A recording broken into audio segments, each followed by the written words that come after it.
Yes. सो hertz experiment भी हमने देखा, एक्चुअली वो रिड्यूस हो गया है, लेकिन ऊपर ऊपर से देखा हमने कि क्या हुआ है। Now we are going to discuss the main parts of electromagnetic spectrum. तो ये जो इलेक्ट्रोमैग्नेटिक वेव्स है उसकी प्रॉपर्टी हमने डिस्कस कर ली, उसके सोर्सेज हमने डिस्कस कर लिए। लाओ अब इसमें कौन कौन से वेव्स होते हैं। तो देखो इलेक्ट्रोमैग्नेटिक वेव्स मतलब हम जितने भी पढ़ने वाले हैं ना, सारे के सारे लाइट रेज में होते हैं। लाइट रेज और इलेक्ट्रोमैग्नेटिक वेव, तो ये सारे के सारे लाइट रेज में है। रेडियो वेव्स लाइट रेज में है, फिर व्हाट एवर से इंफ्रारेड, यूवी, एक्सरे, गामा, सब कुछ लाइट रेज में सब कुछ है, पूरा स्पेक्ट्रम है। ओके, सो पूरा स्पेक्ट्रम है।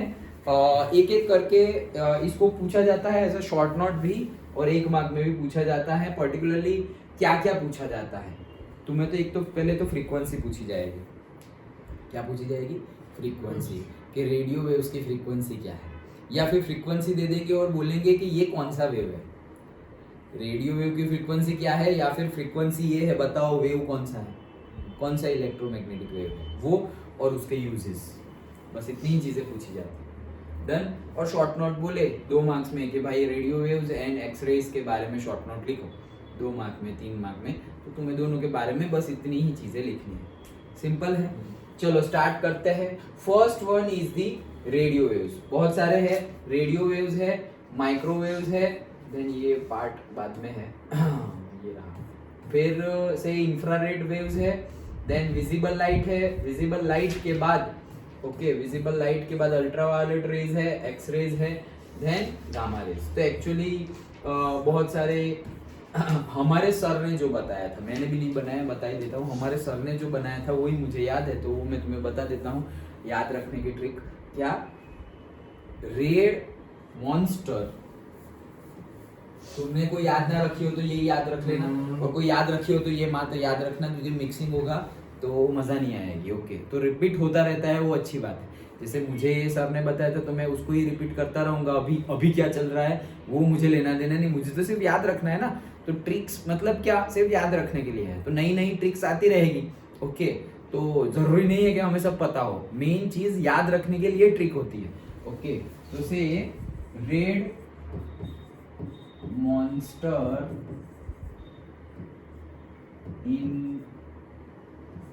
in village,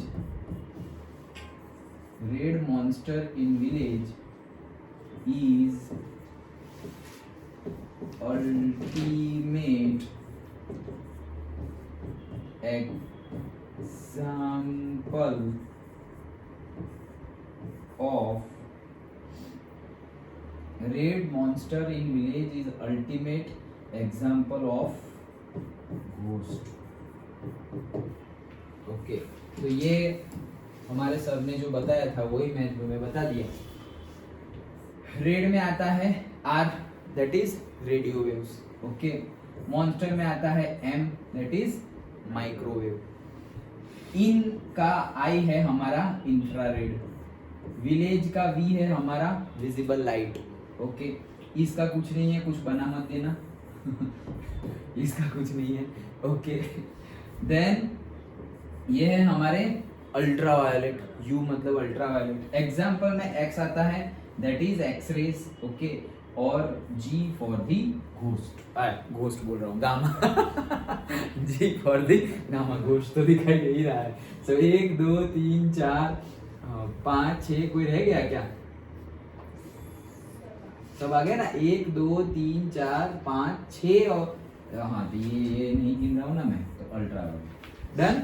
ओके, तो red monster in village is ultimate example of ghost. ये हमारे सर ने बताया था, मैं वही याद रखा हूँ। तुमने नया याद रखा हो तो ये याद रख लो, अदरवाइज फिर तुमने कोई याद रखा हो तो कोई बात नहीं। मैंने तो ऐसा भी सुना है कि अभी वो क्या चल रहा है, पुष्पा, वो पुष्पा के पहले वाले पुष्पा में तो क्या वो हीरोइन का नाम क्या है, Rashmika Mandanna is very ultimate example and extraordinary girl, ऐसा कुछ था तो लोग जनरेशन के हिसाब से बता देते रहेंगे। Okay, what ever, that is not important, हमें तो याद रखना इम्पोर्टेंट है। ओके, तो कोई भी चीज से याद रख लो। ओके, ठीक है, डन। हाँ, तो पहला है रेडियो वेव्स। चलो स्टार्ट करते हैं। First one is the radio waves. तो रेडियो वेव्स, अब ये जो हमने लिखे थे रब कर दिया लेकिन याद रह गया ना। पहला है हमारा रेडियो वेव्स, रेड मॉन्स्टर का रेडियो वेव्स, रेड का रेडियो वेव्स। तो ये जो पूरा हमने लिखा, ओके, पूरा का पूरा वो इंक्रीजिंग फ्रीक्वेंसी के ऑर्डर में है। किसके ऑर्डर में है? इंक्रीजिंग फ्रीक्वेंसी, मतलब रेड का रेडियो वेव्स, फिर मॉन्स्टर का माइक्रोवेव, इन का इंफ्रारेड, मतलब ये जो अभी हमने डिस्कस किया वो जो पूरा है वो किस में है? Increasing order of the frequency. Frequency मतलब से न्यू के इंक्रीजिंग ऑर्डर में है। डन। अगर ऐसा भी एक मार्क में पूछ लेंगे तुम्हें कि ये 4 दे दिए, इनको उनके फ्रीक्वेंसी के इंक्रीजिंग ऑर्डर में लिखो, या उल्टा पूछ लेंगे इनको इनके वेवलेंथ के इंक्रीजिंग ऑर्डर में लिखो। हमें पता है frequency and wavelength are inversely proportional to each other, याद है ना? Mu is equals to c by lambda. Done. Okay, तो वो इनवर्सली प्रोपोर्शनल होते हैं। तो याद रख, देखना कि क्या पूछा है, लैम्डा पूछा है या फ्रीक्वेंसी पूछा है, न्यू पूछा है। ओके, सिर्फ इंक्रीजिंग ऑर्डर तो ठीक है, वो देख लेना, इंक्रीजिंग ऑर्डर है डिक्रीजिंग ऑर्डर वो भी चेक करना है। और तुम्हें फ्रीक्वेंसी का इंक्रीजिंग डिक्रीजिंग पूछा है या वेवलेंथ का इंक्रीजिंग डिक्रीजिंग पूछा है वो भी देखना है। Don't get confuse. हमने अभी जो लिखा वो किसका है? वो फ्रीक्वेंसी का इंक्रीजिंग ऑर्डर में। ओके, तो स्टार्ट करते हैं सबसे पहले radio waves. These are the electromagnetic waves of frequency range from 5 into 10⁵ hertz to 10⁹ hertz. तो पहली तो ये फ्रीक्वेंसी याद रख लो कितनी है, 5 into 10⁵ टू 10⁹ हर्ट्ज। मेनली कई रेफरेंस बुक्स में और बुक्स में यहाँ पे 10⁻³ हर्ट्ज भी होता है। 5 into 10⁻³ वट एवर जो लेना हो ले लेना, बट ये फिक्स है कितना, 10⁻⁹ हर्ट्ज तक। ओके, सो अब मैंने क्या बोला? इंक्रीजिंग फ्रीक्वेंसी, मतलब अभी नेक्स्ट हम लेंगे वो इससे ज्यादा ही होगी। डन। तो पहला वाला है हमारा रेडियो वेव्स। पूरा सेंटेंस लिखा हुआ है लेकिन है लिखा हुआ सेंटेंस किसका? फ्रीक्वेंसी का। तो कितनी है फ्रीक्वेंसी? 5 into 10⁵ से 10⁹ हर्ट्ज। डन। फिर से बोल रहा हूँ, 5 into 10⁵ हर्ट्ज से 10⁹ हर्ट्ज तक की रेडियो वेव्स की फ्रीक्वेंसी है। ओके, ध्यान देना, तो यहीं पे सब याद रह जाएगा। These waves are produced by oscillating electric circuits having an inductor and capacitor। तो प्रोडक्शन में हमने जो प्रोडक्शन ऑफ इलेक्ट्रोमैग्नेटिक वेव्स में हमने जो 3 मेथड देखी उसमें से यही मेथड है ऑसिलेटिंग चार्ज वाली। तो जो रेडियो वेव्स है वो रेडियो वेव्स कैसे प्रोड्यूस होते हैं? ऑसिलेटिंग चार्ज से। That's it. फ्रीक्वेंसी लिखी, कैसे प्रोड्यूस होते हैं वो लिखा। कोई एक्स्ट्रा ऑर्डिनरी चीज हो वो लिखो कि इससे प्रोड्यूस होते हैं या इसमें बहुत ज्यादा गर्मी होती है, ये वो जो भी हो वो, एंड देन यूजेस। डन। तो ये 2 सेंटेंस हमने लिख दिए। Now we are going towards the uses. Uses क्या है? तो भाई नाम से ही यूज पता चल रहा है, रेडियो वेव्स। तो सारी telecommunication, radio, telephone, mobile, television, okay, सब में रेडियो वेव्स का यूज। डन। ओके, मेनली नाम से तो तुम्हें पता चल ही जाना चाहिए। The electromagnetic waves of the frequency ranges from 530 kilohertz to 1710 kilohertz from amplitude modulated band। Okay, AM band याद रखना, इसका भी फुल फॉर्म कभी कभी पूछ लेते हैं, जो हम FM बोलते हैं ना और AM बोलते हैं। तो ये क्या है? AM का फुल फॉर्म क्या है? Amplitude modulated band. It is used in the ground wave propagation. तो ग्राउंड वेव प्रोपगेशन हो मतलब ग्राउंड पर, ग्राउंड लेवल पर जब वेव प्रोपगेशन हो, ग्राउंड से मतलब ग्राउंड लेवल पर मतलब ग्राउंड से वेव प्रोपगेशन हो रहा हो, तब ये यूज होता है। यहाँ पर सिंपली कुछ भी नहीं है, यहाँ पर ये ग्राउंड वेव प्रोपगेशन के लिए यूज होता है, उतना याद रखो। ये जो लिखा हुआ है वो तो अभी हमने याद किया, वही तो है 5 into 10⁵। तो देखो ना बन गया ना 530 किलोहर्ट्ज, मतलब 5 into किलो है तो 10⁵, और ये 30 का पॉइंट लगा दो, तो 5.3 into 10⁵ ही हुआ। और यहाँ पर कितना था? 10⁹ ये गलत है, तो वो कितना था? टोटल 10⁹ था, तो ये किलो है तो 10⁹ तो 1 into 10⁹ होगा ना। डन।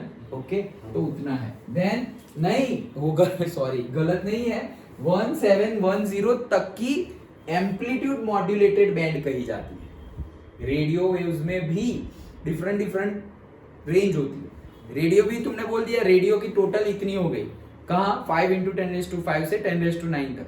अब 5 इंटू 10⁵ में भी मतलब ये जो रेंज है उसमें भी पार्ट किए गए हैं, तो उसमें जो ये पार्ट है ना पर्टिकुलरली 5 इंटू 10⁵ से 1710 मतलब 5 इंटू 10⁵ था, तो इसको तुम क्या लिख सकते हो 17.1 इंटू 10⁵ लिख सकते हो। तो 5.3 इंटू 10⁵ से 17.1 इंटू 10⁵ तक के रेंज को बैंड को बोलते हैं एम्पलीट्यूड बैंड। डन। ओके, तो ग्राउंड वेव में यूज होता है, गलत नहीं है ये। हाँ, then the electromagnetic waves of the frequency range 1710 to 54 megahertz are used for short wave bands. Okay, तो वो शॉर्ट वेव, ये लॉन्ग वेव और ये शॉर्ट वेव। देखो short wave, long wave, wave मतलब वेवलेंथ। ओके, तो हम फ्रीक्वेंसी क्या करने वाले हैं, धीरे धीरे धीरे बढ़ाने वाले हैं। ये सबसे कम फ्रीक्वेंसी है, रेडियो वेव्स की सबसे कम फ्रीक्वेंसी। अब फ्रीक्वेंसी हम हायर लेवल की लेंगे, तो फ्रीक्वेंसी अगर सबसे कम है तो लैम्बडा सबसे ज्यादा होगा। अब जैसे जैसे आगे बढ़ेंगे वैसे वैसे लैम्बडा क्या हो जाएगा, कम हो जाएगा, वेवलेंथ कम हो जाएगा। लेकिन ये फ्रीक्वेंसी की बात करें अगर पर्टिकुलरली रेडियो वेव्स के फ्रीक्वेंसी की बात करें तो उसमें भी ज्यादा और कम होगा। तो रेडियो वेव्स की बात करें तो ये मिनिमम है, तो उसका मैक्सिमम वेवलेंथ होगा। तो मैक्सिमम वेवलेंथ वाले पहले ऊपर वाले हैं एम्पलीट्यूड में, और फिर जो आगे बढ़ेंगे तो फ्रीक्वेंसी बढ़ी तो वेवलेंथ क्या हो गई, कम हो गई। कम हो गई इसलिए क्या है वो शॉर्ट वेवलेंथ्स। समझ में आ रहा है? ओके, सो 1710 किलोहर्ट्ज से 54 मेगाहर्ट्ज, देखो अब वो नंबर आ गया 5.4 मेगा मतलब 10⁶, तो 5 इंटू 10⁹ आ गया 5.5 मतलब 5 इंटू 10⁵ से 10⁹ तक का था, तो आ गया ना यहाँ तक। ओके, तो short wave band it is used in the sky wave propagation. Done. तो रेडियो वेव्स है उसको हमने दो पार्ट में डिवाइड कर दिया। रेडियो वेव्स की फ्रीक्वेंसी हमने पहले ही याद कर ली, देखो यहीं पे याद रह जाएगा, ध्यान से सुनो और ध्यान दो 100%। 5 इंटू 10⁵ हर्ट्ज से 10⁹ मतलब 5 इंटू 10⁹ हर्ट्ज तक के ये है। अच्छा, रेडियो वेव में हमने दो पार्ट कर दिए, पहला और दूसरा। ये जो पहला पार्ट है वो क्या है, 5 इंटू 10⁵ हर्ट्ज से लेकर के 1710 किलो हर्ट्ज तक की रेंज है ये। 1710 किलो, 5 इंटू 10⁵ ना बोलना हो तो एग्जैक्ट बोलना हो तो एग्जैक्ट बोल दो। 5.3 किलो हर्ट्ज से 17.1 किलो हर्ट्ज तक की ये जो रेंज है उसको बोलते हैं एम्पलीट्यूड बैंड। और ये वेवलेंथ कम है तो ये लॉन्ग वेव है, ये लॉन्ग वेव वाले हैं। डन। फ्रीक्वेंसी कम है, सॉरी फ्रीक्वेंसी कम है तो वेवलेंथ ज्यादा है। रेडियो वेव्स की बात कर रहे हैं तो रेडियो वेव्स में तो ये पहली सबसे कम फ्रीक्वेंसी है ना, तो रेडियो वेव्स की सबसे ज्यादा वेवलेंथ वाले यही है, तो वो लॉन्ग वेव कहाँ यूज होते हैं, ग्राउंड में, ग्राउंड वेव प्रोपेगेशन। डन। फिर नेक्स्ट पार्ट आ गया, तो कहाँ अटके थे हम अटके थे 1710 किलो हर्ट्ज पे। तो 1710 किलो हर्ट्ज से लेकर के 5.4 मेगा हर्ट्ज, तो आ गया ना 5 इंटू 10⁹ वहां तक के जो फ्रीक्वेंसी वाले हैं, तो वो फ्रीक्वेंसी अभी तुम्हारी क्या हो गई, बढ़ी, तो वेवलेंथ क्या हो गई, कम, तो इसको बोला जाता है शॉर्ट वेव। और ये किसके लिए है, स्काई वेव प्रोपेगेशन। वो ग्राउंड वेव प्रोपेगेशन मतलब ग्राउंड पे, और ये स्काई पे। तो ग्राउंड पे यूज करना है, ग्राउंड पर भी यूज करते हैं रेडियो वेव्स को। ओके, जैसे कि हम रडार सिस्टम तुमने सुना होगा, रडार सिस्टम वो नहीं मूवी में आता है ऐसे करके सिस्टम होता है पूरा, कई बहुत सारी जगह पे यूज होता है। ओके, से नेवी में यूज होता है, एरोप्लेन, हेलीकॉप्टर सब जगह यूज होता है। हमने देखा होगा टीवी में भी कि ये ऐसे वो लड़ाई वाले पिक्चर होते हैं ना, सपोज इंडिया पाकिस्तान और ये वो, तो वहां पे अभी वो फाइटर आया था, हाँ जेट्स में भी होते हैं, फाइटर मूवी आया था, तो उसमें तो ऐसे ही सब स्क्रीन पे तुरंत ये मेरे को लॉक कर दिया, उसको लॉक कर दिया और फिर मिसाइल छोड़ दी, लाइक दैट। तो वो डॉट दिखाई देता है हमें, कंटिन्यूअसली मूव करता रहता है। दैट डॉट मतलब क्या है कि एयर में किसी की कोई ऑब्जेक्ट की मूवमेंट को ट्रैक करने के लिए, कोई ऑब्जेक्ट की मूवमेंट को ट्रैक करने के लिए ये यूज होता है, एयर में भी और ग्राउंड पर भी। ओके, तो ग्राउंड पर भी मेट्रो सिटी में, बड़ी बड़ी सिटी में ट्रैफिक पुलिस के पास ये होता है, बड़ी सिटी में, यहाँ की बात नहीं कर रहे, बड़ी सिटी में ट्रैफिक पुलिस के पास ये होता है। क्यों? क्योंकि ग्राउंड पे कोई ऑब्जेक्ट कितने फास्ट से मूव कर रहा है, मूव कितने फास्ट से कर रहा है, कोई बहुत जैसे कि हम नहीं बोलते कि भाई यहाँ पे स्पीड लिमिट है 40 किलोमीटर पर आवर, उससे ज़्यादा गए तो चार्जेस चलन कटेगा। ओके, तो वो आइडेंटिफाई करने के लिए वो सिस्टम होना ज़रूरी है। वो सिस्टम रेडियो वेव्स के ऊपर काम करता है। डन। ओके, सो ये हमने पढ़ा। Second point. Third point, the electromagnetic waves of frequency range 54 megahertz to 890 megahertz are used in television waves. तो टेलीविजन वेव्स जो है वहां पर भी जहां अटके थे हम 54 मेगाहर्ट्ज, ओके, तो 54 मेगाहर्ट्ज से लेकर के डायरेक्टली कितना 8.9 मेगाहर्ट्ज। तो अभी भी देखो हम वहीं पर है, कहां पर है 0.8 इंटू 10⁹। इसका क्या होगा 0.8 इंटू 10⁹ हर्ट्ज होगा ना। ओके, तो 10⁹ तक का तो था ही हमारा। ओके, सो 890 54 मेगाहर्ट्ज से लेकर के 890 मेगाहर्ट्ज तक की जो वेव रेंज है वो टेलीविजन के लिए यूज होती है, तो वो हमने लिख दिया। Then next, electromagnetic waves of frequency range is 88 megahertz से लेकर के 108 megahertz form frequency modulated band. इसको पॉइंट को थोड़ा ऊपर ले लेना चाहिए था। जैसे हम रेडियो में बात करते हैं, तुमने चेक किया होगा रेडियो पर, शायद चेक किया होगा, तो अब तो कोई रेडियो सुनता नहीं है, उस दिन भी हमने बात की थी, लेकिन अगर चेक किया हो तुम्हारे घर पर, तुमने कहीं पर देखा हो रेडियो, थोड़ी पुराने जमाने की बात हो गई, लेकिन ऐसा नहीं है, अभी भी आता है वो कौन सा एड मैंने देखा था, सारेगामा कारवा। हाँ, तो वो परफेक्ट गिफ्ट फॉर एडल्ट्स और से योर पेरेंट्स लाइक दैट, ऐसा कुछ आता है एड, तो वो रेडियो है और उसमें पहले है रेडियो, लेकिन गाने पहले से फीड कर दिए गए हैं।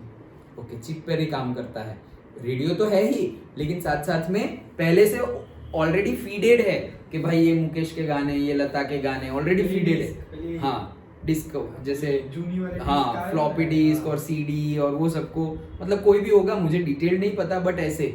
ओके, तो दैट इज द थिंग। तो उसमें क्या होता है, रेडियो में दो चीजें होती है, एक एएम होता है और एक एफएम होता है। जनरली हमें एफएम तो पता है 93.5 98.6 नहीं, वो एफएम रेडियो। तो एफएम मतलब फ्रीक्वेंसी मॉड्यूलेटेड, एएम मतलब एम्पलीट्यूड मॉड्यूल। डन। ओके, तो वो चीज है। तो 88 देखो वहां पर तुम ये को याद रह जाए वैसे ही याद है, क्योंकि हम डे टू डे लाइफ में यूज करते हैं। तुमने अगर कभी एफएम सेट किया होगा, तो गाड़ी में भी, अगर कार में भी किया होगा, तो तुम ऐसे ऐसे घुमाते हो, तो वो स्टार्ट होता है कहाँ से पता है, 88 से ही स्टार्ट होता है। 88 से स्टार्ट होता है, फिर 92 93 पे हमारी जो फ्रीक्वेंसी आएगी गाने की, जो भी चैनल आएगी वहाँ पे गाना बजने लगेगा। फिर तुम वापस आगे भगाओगे तो वो आगे जाएगा 94 5 6 7 8 पे वापस गवर्नमेंट ऑफ इंडिया की कोई चैनल है 98.1 और समथिंग, फिर वो भी तुम आगे भगाओगे तो और आगे जाएगी। फिर 101 पर भी गवर्नमेंट ऑफ इंडिया की कोई चैनल है, फिर वापस आगे जाओगे तो 104 पर भी गवर्नमेंट ऑफ इंडिया की कोई चैनल है, और फिर वहाँ से आगे जाओगे 108 तक जाएगी। फिर 108 से वापस तुम नेक्स्ट कर दोगे ना, तो वो 88 से ही स्टार्ट होगा। ओके, कभी देखना कार में और कहीं पर भी रेडियो को सेट कर कर देखना, तो वो यही रेंज में घूमता रहेगा। 108 के आगे अब 109 10 वो सब नहीं आएगा, वो 108 से वापस 88 पे ही आ जाएगा। It is design like that. सब में यूज होता है। हमारे फोन होते हैं, तो हमारे फोन में हम नहीं बोलते कि ये फोन है इतनी फ्रीक्वेंसी को सपोर्ट करता है, जैसे कि वो कार्ड पे, ऑपरेटर पे होता है। सपोज जियो का कार्ड है, ओके, सो ये जियो का कार्ड है वो, और कार्ड पे भी मतलब डिपेंडेबल है, एज वेल एज फोन पर भी। फोन के मॉड्यूल्स होते हैं, फ्रीक्वेंसी होती है कि ये जो फोन है वो इतनी सारी फ्रीक्वेंसी पे काम करता है। तो जितनी ज्यादा फ्रीक्वेंसी पर फोन फ्रीक्वेंसी पर काम करता है, मतलब इतनी सारी फ्रीक्वेंसी वो क्या कर सकता है, रिसीव कर सकता है, क्योंकि रिसीव करना है ना, इतनी सारी फ्रीक्वेंसी वो रिसीव कर सकता है। मतलब क्या, बहुत ज्यादा चांसेस है कि जितनी ज्यादा फ्रीक्वेंसी पे वो काम करेगा, तो उतने लेस चांसेस है कि तुम आउट ऑफ कवरेज चले जाओ। ओके, तो वो सारे फोन के अलग अलग होते हैं, सारे फोन के। ओके, नहीं होता कि कई शायद तुमने एक्सपीरियंस किया हो तो कि सपोज कोई फोन में हमने हमारा सिम कार्ड डाला तो नेटवर्क एकदम बेकार वाला आता है, और कोई दूसरे फोन में डाल दिया तो नेटवर्क बहुत बढ़िया आता है। ओके, ऐसा शायद तुमने एक्सपीरियंस किया हो तो, लेकिन ऐसा है, मैंने तो एक्सपीरियंस किया इसलिए बता रहा हूँ। ओके, जैसे कि 5G यूज करो, मेरे ये आईफोन में 5G यूज ही नहीं होता। वाई? ये आईफोन का लास्ट मॉडल है, डोंट सपोर्ट। अभी के मॉडल सपोर्ट करते हैं 5G को। ओके, तो भले ही मैं जियो 5G एयरटेल 5G ले आऊँ, लेकिन फोन सपोर्ट नहीं करता, वो तो 4G ही चलाएगा, लाइक दैट। ओके, तो उसकी फ्रीक्वेंसी फिक्स्ड हो जाती है, फिर तुम हायर डालोगे तो भी कोई फायदा है नहीं, लाइक दैट। अच्छा चलो, the electromagnetic waves of frequency, ये तो हमने पढ़ लिया, तो वो है हमारा frequency modulated band. It is used for the commercial FM radio. And fifth point, the EM electromagnetic waves of the frequency ranges 300 megahertz to 3000 megahertz from ultra high frequency UHF band. It is used in cellular phone and communication. तो cellular phone और communication में ये use होता है। Done.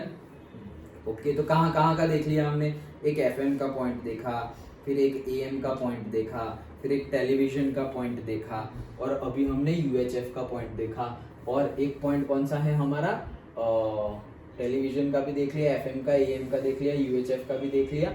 And sky waves, yes, ground wave और sky waves के different है।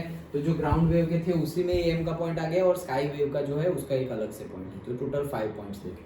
फिर से क्विक रिवीजन कर लेते हैं। यहाँ पे पहला खत्म हुआ रेडियो वेव्स। तो रेडियो वेव्स है, उसकी फ्रीक्वेंसी कितनी, तो उसकी फ्रीक्वेंसी है 5 × 10⁵ से ले करके 10⁹ तक की उसकी फ्रीक्वेंसी है। ओके, नाउ ये फ्रीक्वेंसी है, ओके ठीक है। और ये कहाँ यूज होता है, तो टेलीकम्युनिकेशन, नेम ही बताता है, टेलीकम्युनिकेशन में ये यूज होता है। ओके कैसे प्रोड्यूस होता है, ऑसिलेटिंग चार्जेस से। जो हमारी 3 मेथड है, 3 में से ही कोई मेथड होगी जिससे वो प्रोड्यूस होगा। तो यहाँ पे कौन सी मेथड है, ऑसिलेटिंग चार्जेस से वो इलेक्ट्रोमैग्नेटिक वेव प्रोड्यूस होता है। उसकी यूजेस क्या है, तो एक यूज में हम लिखेंगे, सबकी फ्रीक्वेंसी याद रखनी है। सबसे पहले क्या आएगा, सबसे कम फ्रीक्वेंसी वाला, लाइन में ही याद रखो ना, तो सबसे कम फ्रीक्वेंसी वाला पहले लिख लो। तो वो क्या आएगा, ग्राउंड के लिए, ग्राउंड वेव प्रोपेगेशन है वो। तो से 5.3 किलोहर्ट्ज से लेकर के 17.1 किलोहर्ट्ज तक हमारा जो होता है वो क्या है, शॉर्ट फ्रीक्वेंसी लेकिन लॉन्ग वेवलेंथ। ओके, तो वो है ग्राउंड वेव प्रोपेगेशन के लिए यूज होता है, जिसको ही हम एम्पलीट्यूड मॉड्यूल बैंड बोलते हैं। डन, तो ये एक पॉइंट हो गया। फिर 17.1 से आगे बढ़ेंगे तो अभी दूसरा पॉइंट, तो 17.1 से ले करके 54 मेगाहर्ट्ज तक। ओके, तो ये जो है 17.1 किलोहर्ट्ज था, और ये 54 मेगाहर्ट्ज है, यूनिट संभाल के, ओके याद रखना। तो ये जो फ्रीक्वेंसी है वो स्काई वेव प्रोपेगेशन के लिए यूज होता है। डन, और ये जो फ्रीक्वेंसी है वो बढ़ी तो मतलब इसको क्या बोलते हैं, शॉर्ट वेवलेंथ। इसको क्या बोल देते हैं, शॉर्ट वेवलेंथ। डन, तो ये ग्राउंड का हो गया, स्काई का हो गया, ये 2 पढ़ लिए हमने। फिर आगे के 3 लिखने हैं तुम्हें, तो तुमने AM लिख लिया है, तो एक FM का लिखो, एक UHF का लिखो, और एक टेलीविजन का लिखो, हो गए 5। Okay done. तो देन हमने टेलीविजन का देखा, तो 54 मेगाहर्ट्ज पे जहां रुके थे वहां से लेकर के 890 मेगाहर्ट्ज तक का टेलीविजन का है। दैट्स इट, टेलीविजन में यूज होता है। देन अभी 890 मेगाहर्ट्ज तो वो तो ज्यादा है। अभी FM का तो मैंने जैसे बताया वो हम याद रख ले, FM का याद भी रह जाएगा, हमने अभी डिस्कस किया 88 से 108 में ही वो रिपीट होता रहता है। तो फ्रीक्वेंसी मॉड्यूलेटेड बैंड है, ओके, रेडियो में यूज होता है, तो वो भी हो गया। And lastly UHF, the electromagnetic waves of the range of से 300 मेगाहर्ट्ज टू 3000 मेगाहर्ट्ज, बहुत ज्यादा frequency. Okay, 3000 megahertz form ultra. देखो अभी ये तुम चेक करोगे तो सर 3000 मेगाहर्ट्ज तो मतलब कितना हुआ, 3 × 10⁹ हर्ट्ज हो गया, 3 × 10⁹ हर्ट्ज हो गया। तो तुम वो 3 × 1 × 5 × उस पे ध्यान मत दो, 10⁻⁵ कितना है उस पे ध्यान दो। तो एक्चुअल फ्रीक्वेंसी क्या है, 10⁵ से लेकर के 10⁹ उस पे ध्यान दो। वो 5 × 1 × 3 × चलेगा, ओके, क्योंकि हमने स्टार्टिंग में ही पढ़ा क्या, रेडियो वेव की फ्रीक्वेंसी 5 × 10⁵ से 10⁹, कितना 10⁹? 1 × 10⁹, 5 × 10⁹, so 10⁹ is important. Done, okay, so वो 3 × 10⁹ हो जाएगी वो। ओके, सो 300 मेगाहर्ट्ज से लेकर के 3000 megahertz form ultra high frequency, उसी का फुल फॉर्म है अल्ट्रा हाई फ्रीक्वेंसी बैंड, बहुत ज्यादा frequency band. And it is used in a cellular phone communication. तो ये कहाँ यूज होता है, सेल्युलर फोन कम्युनिकेशन जो हम यूज करते हैं। देखो वो UHF नाम ही देखो, अल्ट्रा हाई फ्रीक्वेंसी, इतनी ज्यादा फ्रीक्वेंसी वाले होते हैं, इसीलिए हमें सजेस्ट किया जाता है कि उसको सिर के पास नहीं रखना चाहिए। आज या कल ही मैंने एक छोटा सा शॉर्ट्स देखा था, तो उसमें क्या था, सिर्फ और सिर्फ वाईफाई और Bluetooth turn on and turn off करके वो डेटा शो कर रहे थे। तो वाईफाई ऑन था, ब्लूटूथ ऑन था, तब वो डेटा, और फिर सब कुछ बंद, एरोप्लेन मोड कर दिया, तब डेटा, तो एकदम लेस डेटा था। अब सोचो कि जब एरोप्लेन मोड ऑफ कर दोगे, मतलब अभी सपोज हमारा तो चालू है, फोन ना आए इसलिए हमने बंद रखा हुआ है, लेकिन अगर हमारा रेगुलर, हमने डेटा भी नहीं यूज कर रहे हैं, लेकिन सिंपल फोन आने जाने के लिए हमारा फोन आएगा जाएगा, मैसेज आएंगे जाएंगे, टेक्स्ट मैसेज की बात चल रही है, तो इतनी हाई फ्रीक्वेंसी वो रिसीव करता है कि वो हमारे सर के पास होगा ना, तो वो हमारे सर को इफेक्ट करेगा। जस्ट लाइक हम सोचेंगे, हम अभी जैसे हर्ट्ज का एक्सपेरिमेंट देखा हमने, तो हम सोचेंगे भाई स्पार्क तो वहां हुआ है, अबे वो स्पार्क का यहाँ तक आ रहा है। हर्ट्ज का एक्सपेरिमेंट देखा ना अभी हमने, तो हम क्या बोल रहे हैं कि भाई स्पार्क तो यहाँ हो रहा है, हमें क्या लेना देना, हम यहाँ सो, ये मोबाइल है तुम्हारा और हम यहाँ सो गए, वो इलेक्ट्रोमैग्नेटिक वेव्स आ रहे हैं, घुस रहे हैं, वो दिखाई नहीं दे रहा, हम सोच रहे हैं हम तो किसी से कनेक्टेड नहीं है, हम तो दूर हैं। ओके, लेकिन ऐसा नहीं है, इट अफेक्ट्स, वो अफेक्ट करता है। ओके, इसीलिए पर्टिकुलर सारे मोबाइल फोन्स में I don't know the currently, I not able to recall the word, but कुछ ऐसा वर्ड है, वो वाइब्रेशन रेडिएशन के लिए, नॉट वाइब्रेशन रेडिएशन के लिए ही दैट वैल्यू, तो वो वैल्यू होती है ना, वो एक पर्टिकुलर रेंज से ज़्यादा नहीं होनी चाहिए।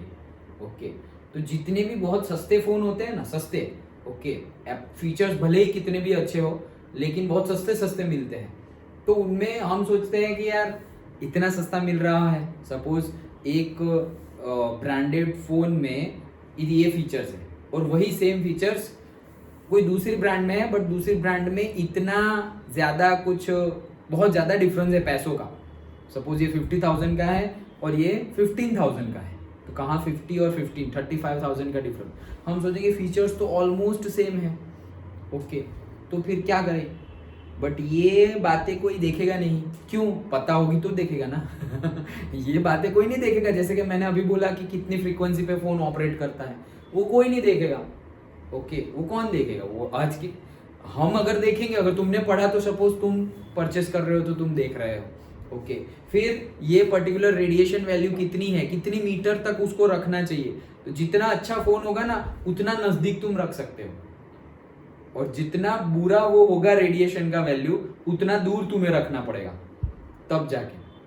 तो अच्छी बात तो ये है कि रूम में ही मत रखो बट वो तो हम रखेंगे नहीं, हम तो अलार्म भी अब तो फोन में रखते हैं।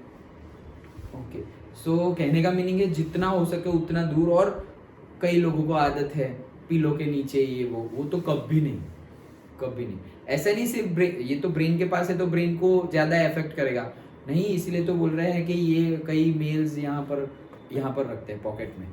ओके, तो हार्ट को भी डैमेज करता है, कई बार यहाँ पॉकेट में रखते हैं तो हमारे जो रिप्रोडक्शन ऑर्गन है उसको भी इफेक्ट करता है। लैपटॉप यूज़ जब तुम कंटिन्यूसली, ये रिसर्च हुआ है कि जो वर्क फ्रॉम होम हुए कहीं पर भी, घर पर भी आके डायरेक्टली ऐसे गोदी में बिठा कर लैपटॉप यूज़ करते रहता है कंटिन्यूसली, ऐसे ही ऐसे सोफा पे बैठ गए और ऐसे ऐसे ऐसे करके लैपटॉप, उसके रेडिएशंस होते हैं, तो मेल फीमेल्स दोनों की रिप्रोडक्शन कैपेसिटी और क्वालिटी पे उसकी इफेक्ट होती है।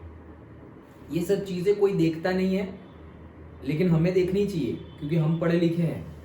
ओके, तो इसकी ये रेडिएशन वैल्यू पर्टिकुलर, कोई भी इलेक्ट्रॉनिक इंस्ट्रूमेंट ले लो रेडिएशन तो आएगा ही उसमें से। ओके, तो वो सब हमें देखना है, ये सब पढ़ रहे हैं उसका डे टू डे लाइफ में हमारा यूज। ओके, अदरवाइज पढ़ लेंगे, मार्क्स आ जाएंगे, आगे बढ़ जाएंगे, गुड, बट फिर हम अगर पूरी जिंदगी ऐसे पढ़ते ही रहेंगे, मार्क्स ही लेते आएंगे और बहुत बढ़िया तालियां मिल गई, मेडल मिल गया, और लाइफ में उसका कुछ यूज नहीं किया, then it's not a success, it's a failure. Okay, फिर वो फेलियर है। तो भले ही हमें पता है कि भाई इसमें पैसे ज्यादा है, क्यों ये पर्टिकुलर में पैसे ज्यादा है वो क्यों हम नहीं पूछते, हम सिर्फ पैसे बोल देते हैं और हम शॉर्ट टर्म गेन देखते हैं, यहाँ पे 35,000 बच जाएंगे तो हम ये ले लेते हैं।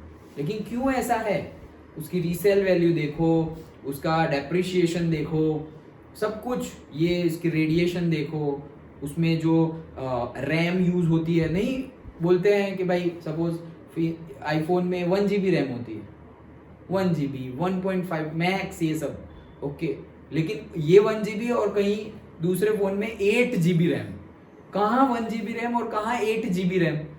तो it's not about only GB, okay, वो 1 GB के पीछे कितने वो कोड्स, कंप्यूटर और आईटी वाले इंजीनियर जो कोडिंग करते हैं ना, तो एक होता है सपोज कि एक तुमने कमांड दिया और उसके पीछे 100 कोड्स में कमांड इंप्लीमेंट हो गया। दूसरा होता है वो कोड्स लिख रहा है, उसने 1000 कोड्स लिखे और फिर इंप्लीमेंट हुआ। तो वो 1000 ना लिखने पड़े और सिर्फ 100 लिखने पड़े ना, उसके पैसे देता है एप्पल वो इंजीनियर को कि कम कोड्स में तू तुम्हारा काम खत्म कर। तो वो कंपनी वो इंजीनियर को पैसे देती है, वो इंजीनियर की सैलरी फिर कंपनी हमसे वसूलेगी। लेकिन रिलायबिलिटी तो भी है भाई, वो 8 GB में जो काम करता है वो यहाँ पे 1 GB में काम। फोन कैमरा में भी ऐसा होता है, कोई बड़ा बड़ा फोन, ये तो हम कहाँ चले गए, लेकिन ये तो फोन में वो रीजनेबल होगा सर, एक्चुअल में तो प्राइस वो हाई है। हाँ वो तो है, वो फिर ब्रांड वैल्यू, एक टाइम के बाद ब्रांड वैल्यू वही तो है। फिर अभी वो भी मैंने एनालिसिस देखा था, तो किसी ने बोला था कि जब इंडिया में एप्पल लॉन्च हुआ था तब अगर तुमने वो एप्पल का फोन ले लिया, कोई भी मॉडल वो फोन ले लिया, और अगर वो फोन ना लिया हो और उतने ही रुपए के, जितने का फोन आया उतने ही रुपए के अगर एप्पल के शेयर्स ले लिए शेयर मार्केट में, तो अभी तुम लखपति हो जाते।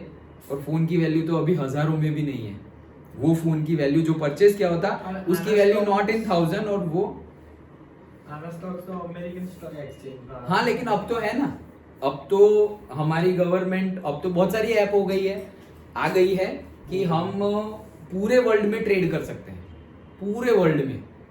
पुष्पा इंटरनेशनल हो गए हैं, ओके, सो पूरे वर्ल्ड में अब हम ट्रेड कर सकते हैं। अभी वो मेरे पास भी है इंस्टॉल्ड IND मनी, एक ऐप है IND मनी, उसमें से हम यूएस के स्टॉक्स में इन्वेस्ट कर सकते हैं। Okay. कोई भी, हाँ कोई भी स्टॉक्स, तुम गूगल के स्टॉक्स लो, यूट्यूब के स्टॉक्स लो, मतलब गूगल यूट्यूब सब कुछ एक ही है लेकिन तुम किसी के भी स्टॉक्स लो, तो वो एनालिसिस आया था, तो बात निकली इसलिए बता रहा हूँ कि तुमने एप्पल का फोन लिया होगा या एप्पल के उतने ही रुपीस के शेयर्स लिए होंगे या डॉलर के शेयर्स लिए होंगे, तो अभी हम लखपति हो जाते, जितने फोन लेने हो उतने ले सकते हैं। हाँ ये जो मैंने बोला IND मनी, वो भी पार्ट्स में ही है, क्योंकि पूरा रुपए तो मतलब 230 पार्ट्स में ले सकते हैं। यस, वो पार्ट्स में लेने की फैसिलिटी इसलिए है क्योंकि उनका वैल्यूएशन ही बहुत हाई है। वो बोलेंगे $300 का एप्पल का एक शेयर, तो $300 मतलब रुपीस में कन्वर्ट करो, उतने का एक मिलेगा सिर्फ।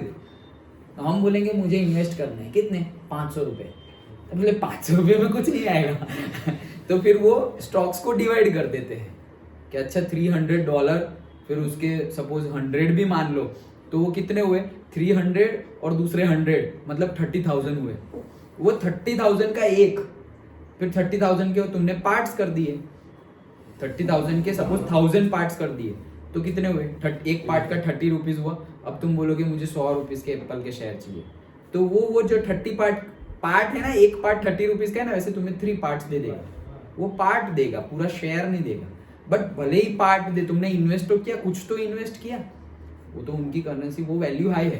कहने का मीनिंग है we have to see all this things. हम पढ़ तो रहे हैं बट वो सारी चीजें हमें डे टू डे लाइफ में इम्प्लीमेंट करनी पड़ेगी। उस दिन इंट्रोडक्शन में भी बताया था ना कि वो अभी तुम लोगों को सिर्फ मनी अर्न करने के लिए बहुत ज्यादा हाथ पैर मारने की या कंपलसरी IIM और एम्स और IITs में जाने की जरूरत है ही नहीं सिर्फ मनी अर्न करने की बात कर लो। अच्छी क्वालिटी पढ़ाई के लिए जाना पड़ेगा, लेकिन सिर्फ अगर तुम मनी पर्सपेक्टिव देख रहे हो उसके लिए जरूरी नहीं है। क्यों, बहुत सारे बाकी वेज ओपन हो गए हैं। ओके, तो पढ़ाई करनी क्यों है? फिर पढ़ाई इसलिए करनी है कि हमारा दिमाग खुले, हमारा दिमाग डेवलप हो, फिर हमें जहां जाना है वहां जाएंगे। और जहां जाना है वहां जाके हम अच्छे से कर पाएंगे। और पहले से बता रहा हूं, कोई भी एक चीज को बहुत ज्यादा प्रायोरिटी मत दे देना लाइफ में, अभी से बता रहा हूं, 12th के बाद भी। ओके, कोई भी एक चीज को बहुत ज्यादा प्रायोरिटी मत देना। मतलब पढ़ाई तो अच्छी करनी ही है हमें, लेकिन पढ़ाई का भी यूज होना चाहिए। It's not only about the marks, और it's not only about the learnings. किसी के कंसेप्ट एकदम पक्के क्लियर है, उसको जो बोलो वो तुम्हें समझा देगा, लेकिन उसके एग्जाम में मार्क्स ही नहीं आ रहे। મારા એક્સપિરિયન્સ છે હા, કારણ કે મેં પહેલા છે ને ઇન્વેસ્ટિંગ ને એકદમ એમ પ્રાયોરિટી આપી દીધેલું ને એના લીધે પછી મને સ્ટડીમાં ઇફેક્ટ પડ્યો हो सकता है होगा ही। वो चिराग भी ऐसा कर रहा था 11th में। चिराग भी ऐसा 11th में कर रहा था। मैंने बोला था कि ये सब छोड़ देना 12th में, पता नहीं अभी उसने छोड़ा है या नहीं। ओके, वो तो बोल रहा था मुझे क्या बनना है, फुल टाइम ट्रेडर बनना है एक अच्छा सा। बहुत डीप जॉब है वो बहुत डीप है, बनो ना नहीं है, लेकिन जो टाइम पे जो करना है वो करना है। तो इसीलिए मैं बता रहा था कि कोई भी चीज को बहुत सारा फोकस एक पे, मतलब जब कर रहे हो तब तो 100% फोकस उस पे, लेकिन प्रायोरिटी फुल। जैसे कि तुम अर्निंग के लिए सपोज पढ़ाई खत्म कर ली, अब तुम अर्निंग, तो अर्निंग के लिए सिर्फ अर्निंग पे ध्यान मत देना। जब अर्निंग का काम है उसका टाइम फिक्स करो कि इतने टाइम 8 घंटे मैं अर्निंग के बारे में सोचूंगा, फिर 2 घंटे हेल्थ के बारे में सोचूंगा। वो सोचना, अदरवाइज होगा क्या, पैसे तो बहुत कमा लिए और फिर जा रहे हैं डॉक्टर के पास, तो गए फिर उसके पास। या फिर तुमने हेल्थ बहुत अच्छी कमा ली, पैसे है ही नहीं, हेल्थ रोज एक्सरसाइज कर रहे हो सब कुछ, पैसे ही नहीं है। ये तो છે ઇન્વેસ્ટ કરવા માટે ઇન્વેસ્ટિંગ तो कोई एक के ऊपर पूरा का पूरा, मतलब किसी ने पैसे के ऊपर इतना फोकस कर लिया कि वो 40 साल तक पैसे अर्न कर रहा है, 50 साल तक बहुत खतरनाक वाले लाखों रुपए अर्न कर लिए, करोड़ों रुपए अर्न कर लिए, बट हेल्थ में भी 50 साल तक बहुत कमाए और फिर 55 में मर गए, तो क्या फायदा फिर तो उसका क्या करेंगे फिर? 5 साल, कितने साल तुमने पढ़ाई की, कितने साल तुमने रिसर्च किया, पैसे कमाए, इधर उधर सब कुछ सेक्रीफाइस किया, और फिर 5 साल में जो एंजॉय किया फिर गए, तो क्या फायदा उसका फायदा क्या, बेनिफिट क्या? तो कहने का मीनिंग है सब कुछ बैलेंस रख के चलना पड़ेगा। तुम्हारे पैसे, तुम्हारी हेल्थ, तुम्हारा सोसाइटी मतलब सोशल इमेज, तुम्हारे रिलेशंस। ओके, ये ऐसे गाड़ी जैसा है, गाड़ी के जो 4 व्हील होते हैं, तो चारों व्हील सही होंगे ना तो ही तभी ये जिंदगी की गाड़ी चलेगी। रिलेशन सही नहीं है ना तो सब पे इफेक्ट आएगा। अगर रिलेशन सही नहीं, किसी के भी साथ, ना सिर्फ हस्बैंड वाइफ की बात नहीं कर रहा हूँ, किसी के भी साथ, मम्मी पापा भाई बहन, किसी के भी साथ रिलेशन सही नहीं है ना तो वो इफेक्ट करेगा दूसरे टायरों पे। अगर एक टायर में, गाड़ी के एक टायर में हवा कम है तो वो लोड आता है बाकी के 3 पर। इकोनॉमिक वाला टायर, पैसे नहीं होंगे सब जगह इफेक्ट करेगा, रिलेशन पे भी इफेक्ट करेगा, हेल्थ पे भी इफेक्ट करेगा, सब जगह इफेक्ट करेगा। सोसाइटी वाला, भाई तुम्हारा सोसाइटी में भी रहना है ना, दुनिया में रहना है ना, या जंगल में जाना है फिर ओके, तो सोसाइटी वाला वहां पर भी मेंटेन करना पड़ेगा। सब कुछ बैलेंस है। ओके, तो एक बुक है उनकी, गौर गोपाल दास की, लाइफ्स अमेजिंग सीक्रेट्स, पढ़ना वो 12th के बाद पढ़ना ओके, तो बहुत बढ़िया बुक है, लाइफ्स अमेजिंग सीक्रेट्स। ओके, तो ये तो मुझे पता है, इसलिए मैंने वहीं से पता है। ओके, तो मैं तो बहुत सालों से फॉलो कर रहा हूँ उनको, बट जब ये सोशल मीडिया नहीं था तब से फॉलो कर रहा हूँ। ओके, बट उन्होंने ही ये जो मैंने गाड़ी का एग्जांपल बोला, ये वो सब कुछ उनका ही मैं सिर्फ ट्रांसफॉर्म कर रहा हूँ। ओके, तो वही चीज़ बताई थी कि ये सारे चीज़ें को साथ में लेके जाना पड़ेगा। ऐसा नहीं कि तुम एक चीज़ पकड़ लो और उसके ऊपर काम करते रहो।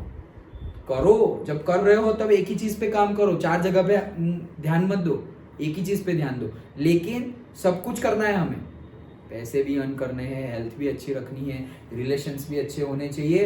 इवन हमारी स्पिरिचुअल IQ, जैसे IQ होता है वैसे EQ होता है, इंटेलिजेंट कोशेंट होता है, वैसे इमोशनल कोशेंट होता है, और एक होता है SQ, स्पिरिचुअल कोशेंट। कि तुम स्पिरिचुअली कितने, अभी मैंने वो प्रेमानंद जी महाराज तो पता है ना, ओके, तो वो उनका एक शॉर्ट्स देखा था, अरे क्या करोगे पढ़ के। तो अभी लोग, मतलब वो ऐसा नहीं बोल रहे पढ़ो मत, लेकिन पढ़ रहे हैं, लेकिन कितने सारे बच्चे न्यू जनरेशन ઈમાનુજી મહારાજ પેલા ને કે જેને કેન્સર છે એ જ છે ને कैंसर नहीं वो है किडनी फेल कई जो है। किडनी फेल है 17 साल से हाँ। पीले पीले कलर के कपड़े पहनते हैं हाँ। हाँ वो तो वो बोल रहे हैं कि क्या क्या करोगे मतलब बहुत ज्यादा अभी की जनरेशंस रॉन्ग वे में जा रही है और रॉन्ग वे में जो हमारे स्क्रिप्चर्स में बोला है वो वाला रॉन्ग वे ओके कि भाई चोरी करना गलत बात, मांस खाना या मदिरा पीना मतलब अल्कोहल नॉनवेज गलत बात, चोरी नहीं करनी है, हिंसा नहीं करनी है, किसी को मारना पीटना गलत बात। तो चोरी हिंसा ये खाना पीना ओके, और वो वाला जिसको हम इंग्लिश में क्या बोलेंगे संस्कृत में जिसको व्यभिचार बोलते हैं मतलब यही हो गया ना से क्या बोलेंगे बॉयफ्रेंड गर्लफ्रेंड और वो सब ओके वो वाला, या फिर मैरिज के बाद भी जो वो वर्ड तो इंग्लिश में आता है ना extra marital affairs, yes extra marital, marital को संभालना एक्स्ट्रा मैरिटल तो हाँ ओके, तो वो वाला तो वो सब चीजों ये सब हमारे स्क्रिप्चर्स में लिखा है कि ये सब गलत है, हमारे स्क्रिप्चर्स में लिखा है कि ये सब चीजें नहीं होनी चाहिए। बाकी तुम भगवान की पूजा नहीं करोगे ना तो भी चलेगा, भगवान ने बोला है जरूरी नहीं है तुम ऐसे भगवान की पूजा मतलब तुम अगर भगवान की पूजा कर रहे हो और इनमें से भी कुछ कर रहे हो तो वो पूजा का फल नहीं मिलेगा, वो पूजा का फल नहीं मिलेगा, बैलेंस हो जाएगा। हाँ और बैलेंस तो बहुत खतरनाक, यहाँ पे मतलब +5 हुए और वहां पे माइनस कितने सारे हो गए ओके। तो वो इसीलिए बैलेंस करना होता है, इसलिए तुम देखना जो भी स्पिरिचुअली थोड़ा भी आगे बढ़े, रिलीजियसली स्पिरिचुअली थोड़ा भी आगे बढ़े ना, तो ये सब चीजें जो मैंने अभी बताई, हिंसा, नॉनवेज, अल्कोहल और से ये व्यभिचार, मतलब ये जितनी भी बातें हैं गलत चीजें गलत रास्ते ओके, वो सब चीजें अगर कर भी रहे होंगे ना, अगर कर रहे होंगे, कलयुग है बहुत लोगों को इफेक्ट हो जाता है, वो कलयुग का प्रॉब्लम नहीं है हमारा प्रॉब्लम है, बट अगर ऐसा हो भी गया होगा ना तो अगर स्पिरिचुअली तुम अगर थोड़े आगे बढ़ते जा रहे हो तो धीरे धीरे तुम्हें समझ में आएगा और वो सब चीज तुम बंद कर दोगे और खत्म हो जाएगी। सपोज कोई चोरी कर रहा है तो चोरी करना बंद हो जाएगा उसका, कोई मार पीट रहा है वो उसका बंद हो जाएगा, अल्कोहल है उसका छूट जाएगा, नॉनवेज है वो छूट जाएगा। प्रॉब्लम क्या है पता है, मैं क्यों छोड़ू मुझे मजा आ रही है मैं क्यों छोड़ू, चोर को चोरी करने में मजा आ रही है बोले मैं क्यों छोड़ू, खाने वाले को खाने में मजा आ रही है, पीने वाले को पीने में मजा आ रही है, अफेयर्स वाले को उसमें मजा आ रही है, मारने वाले को उसमें मजा आ रही है, गुंडा बन के घूम रहे हैं ओके। तो सबको मजा आ रही है, उनको छोड़ना ही नहीं है, That is જ્યાં સુધી ઇફેક્ટ નહીં પડે ત્યાં સુધી यस सबका ही होगा, देखो सबका लॉ ऑफ कर्मा तो है ही, सबका कोई ना कोई कंसिक्वेंस आएगा, वो कंसिक्वेंस आएगा तब तक देरी हो गई।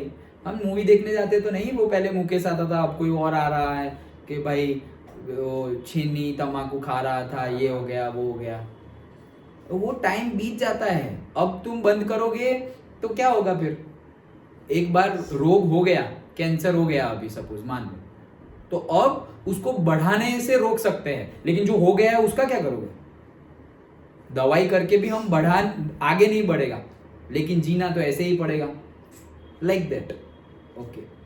तो वो फिर रिवर्स गियर नहीं है, तो इसीलिए जब भी आगे बढ़ो जब भी चूज करो तो अच्छे से चूज करना है, कोई भी हर बार कोई भी ऑप्शन हो, तो इसलिए मैं बोल रहा हूँ कि बैलेंस, वो बुक पढ़ना वो तो हम मिलेंगे, चलो हम वापस जाते हैं। तो हम बात कर रहे थे रेडियो वेव्स की, हमारा रेडियो वेव्स कंप्लीट हो गया, अंडरस्टूड ओके। कितना टाइम हो गया, हाँ चलो माइक्रोवेव्स डिस्कस करते हैं हाँ सो माइक्रोवेव में हम ऐसे चेंज ही कर देते हैं।